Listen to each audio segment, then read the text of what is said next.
What's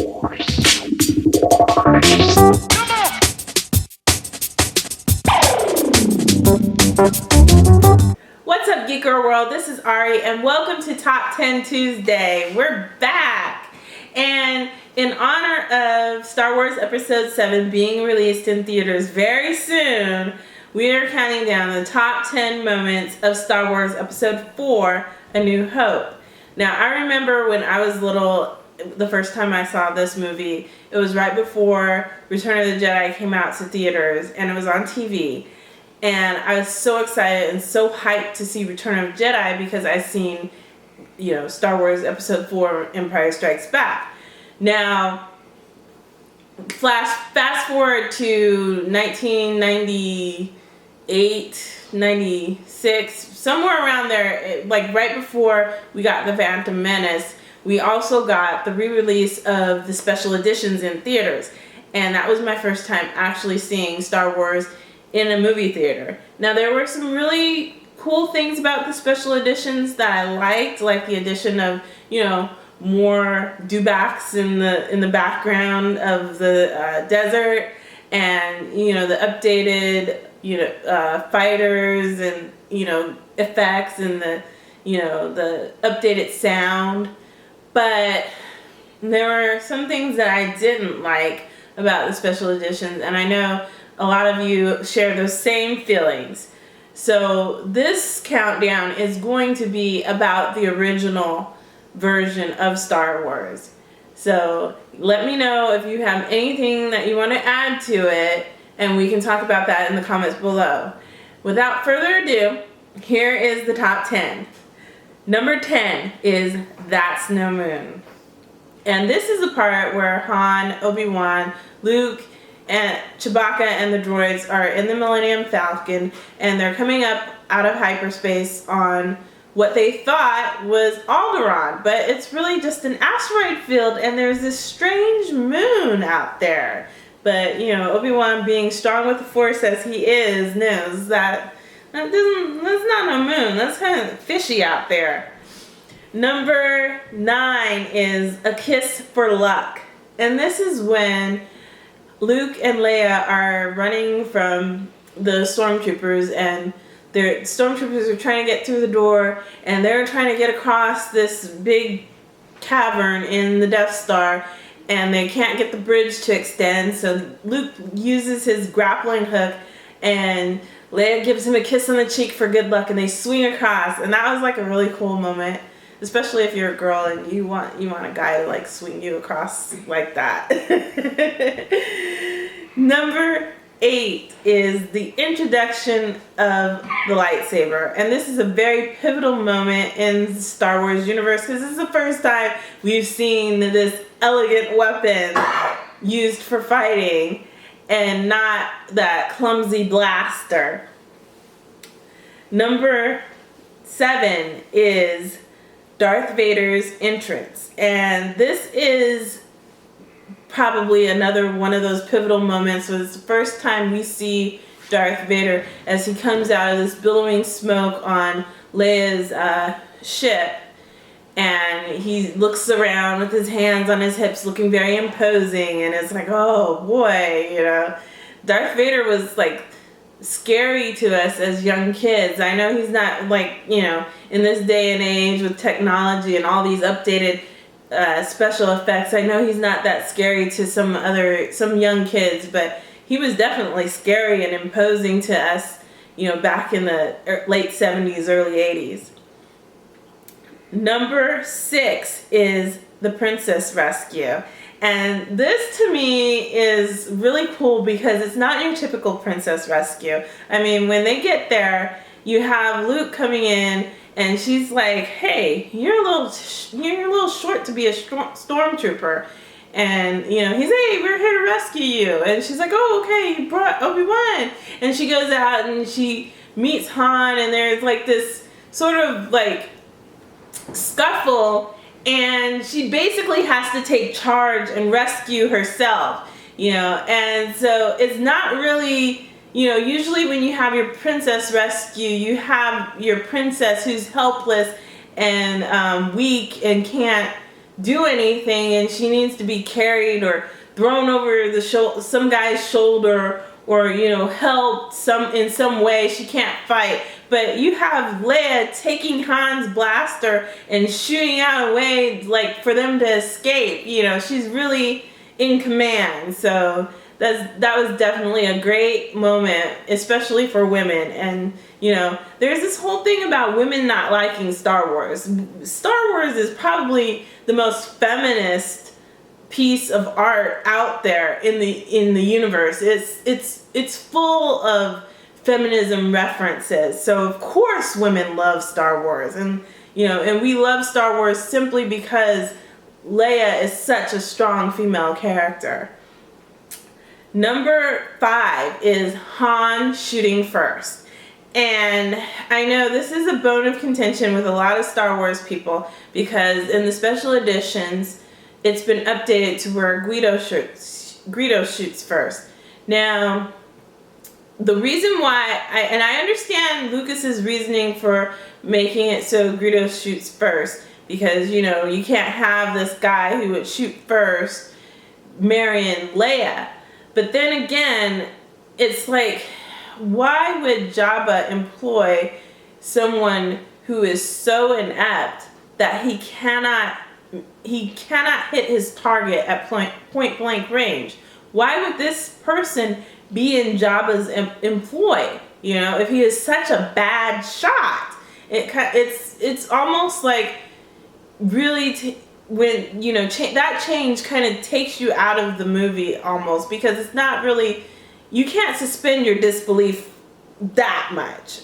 So definitely one of the best parts of the original trilogy was Han shooting first, because it almost makes his redemption in the end of the trilogy that much better, because he went from being this really bad scoundrel into the guy who was worthy of marrying a princess. So that, I think, should be in the special editions. It should never have been messed with, along with some other things, but we'll not go there. Number 4 is use the Force, Luke. And this is when Luke is about to destroy the Death Star, and he's having a hard time hitting that target, that impossible target that he thought was pretty easy. It's just like shooting womp rats, right?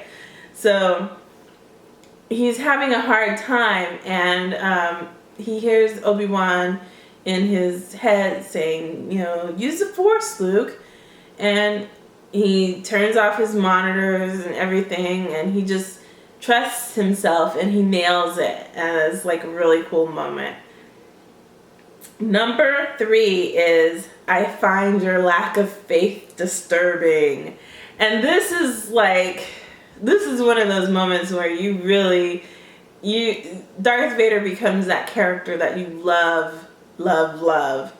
And not love to hate, but maybe just a little bit hate that you love him so much, because the way he silences his detractors or anyone who would talk down about the Force, he's like, hey, and it's just like a little, that's all he needs to make this guy like start choking and spitting and like near death, So, and then James Earl Jones's voice is just amazing, of course. I mean, you just want to have that voice to like just tell people. I mean, even at that voice, I would be shaking in my boots.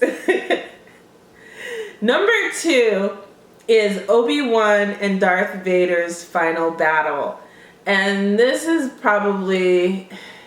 this whole sequence is so amazing, because you just up to the point where you see Obi-Wan and he's coming in, and Darth Vader's sitting there waiting for him, and they're fighting, and you hear the zoom zoom zoom zoom zoom of the lightsabers, and the stormtroopers, they're like, hey, what's going on over there? And like, come on, like, because this is like something that they're being given a treat. This is like a spectacle, that they're being able to watch, you know, this is like a really cool once in a lifetime thing.